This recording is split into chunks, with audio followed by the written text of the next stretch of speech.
It could be terrible, and it could be great. It's not clear. Right. But one thing's for sure, we will not control it.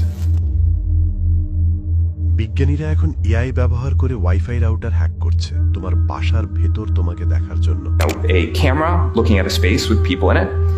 That's sort of like coming in from one eye. The other eye is the radio signals, so sonar from the Wi-Fi router, and they just learn to predict like this is where the human beings are. Then they took away the camera, so all the AI had was the language of radio signals bouncing around a room, and this is what they're able to reconstruct. একদম ক্যামেরার মতো। কোনো camera না, কোনো microphone না, শুধু ঘরের ভেতরে ঘুরে বেড়ানো অদৃশ্য ফ্রিকোয়েন্সি। এই সিগন্যাল এখন তোমার নিঃশ্বাস, নড়াচড়া, এমনকি ঘুমানো পর্যন্ত দেখতে পাচ্ছে। আর সবচেয়ে ভয়ঙ্কর বিষয় হচ্ছে তুমি জানতেও পারবে না যে এসব ঘটছে।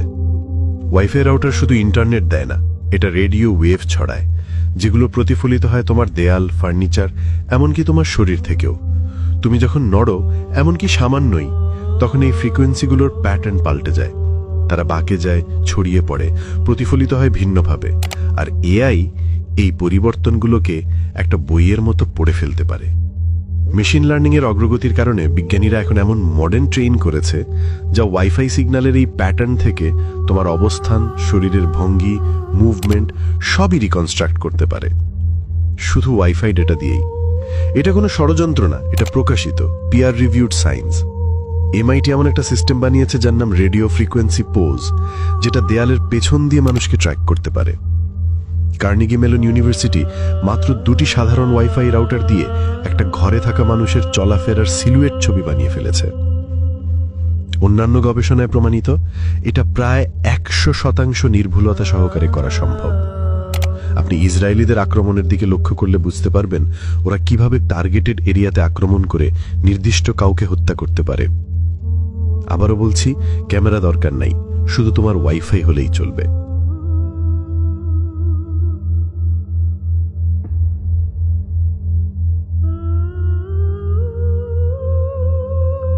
ইসরায়েলি প্রতিরক্ষা বাহিনীর এআই ব্যবহারের নতুন কিছু নেই। এই সিস্টেম ভাগভাবে ইসরায়েলকে 2024 সালের এপ্রিল মাসে ইরানের ড্রোন ও ক্ষেপণাস্ত্র হামলার বিরুদ্ধে রক্ষা করেছিল।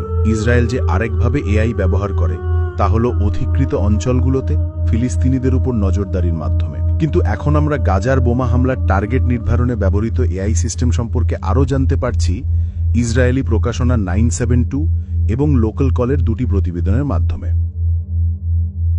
গসপেল হলো এমন একটি সিস্টেম যা গাজায় নির্দিষ্ট ভবন ও কাঠামোর জন্য বোমা হামলার টার্গেট তৈরি করে। এটি অন্যান্য এআই টুলের সঙ্গে যৌথভাবে কাজ করে এবং যে কোনো এআই সিস্টেমের মতোই প্রথম ধাপ হলো বিশাল পরিসরে ডেটা সংগ্রহ করা।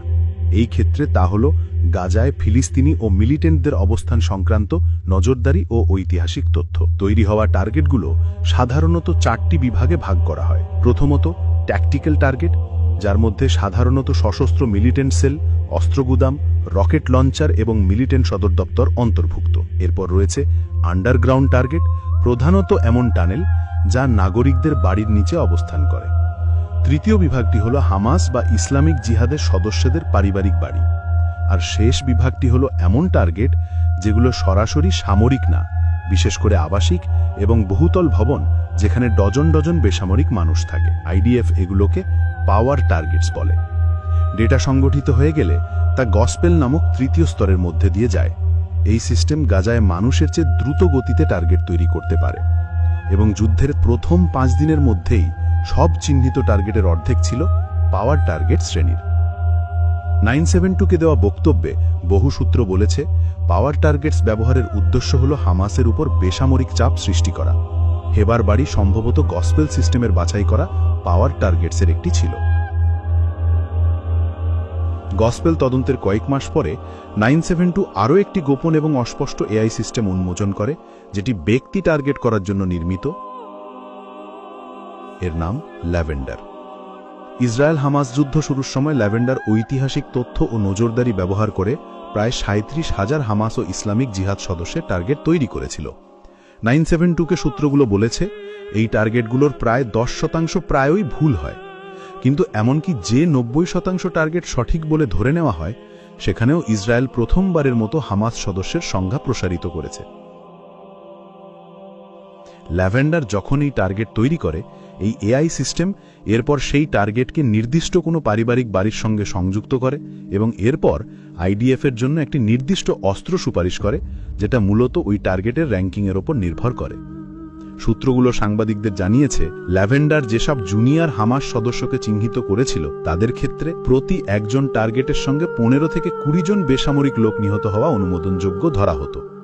কিন্তু কিছু টার্গেটে এই অনুমোদিত বেসামরিক মৃত্যুর সংখ্যা 300 পর্যন্ত ছিল। দ্য গার্ডিয়ানকে দেওয়া এক বিবৃতিতে ইসরায়েল সরাসরি অস্বীকার করেছে যে তারা লক্ষ মানুষকে বাড়িতে হত্যা করার কোনো নীতি অনুসরণ করে এবং জোর দিয়েছে যে টার্গেট চূড়ান্ত করার আগে মানব বিশ্লেষকদের দ্বারা স্বতন্ত্র মূল্যায়ন চালানো আবশ্যক। এতেই আমরা এই দুই প্রক্রিয়ার শেষ ধাপে পৌঁছাই, মানব অনুমোদন। 972-কে দেওয়া সূত্রগুলো বলেছে, ল্যাভেন্ডার যে জুনিয়র সন্দেহভাজন মিলিটেন্টদের বাড়ি বোমা মারার জন্য টার্গেট করে, তার আগে একমাত্র মানব তদারক ছিল এআই সিস্টেম যে টার্গেট নির্বাচন করেছে সে পুরুষ কিনা তা যাচাই করা। 2023 সালের নভেম্বরে যুক্তরাষ্ট্র যুদ্ধক্ষেত্রে এআই ব্যবহারের একটি আন্তর্জাতিক নীতিমালা প্রকাশ করে, যাতে 50টিরও বেশি দেশ স্বাক্ষর করে। কিন্তু ইসরায়েল এই চুক্তিতে স্বাক্ষর করেনি।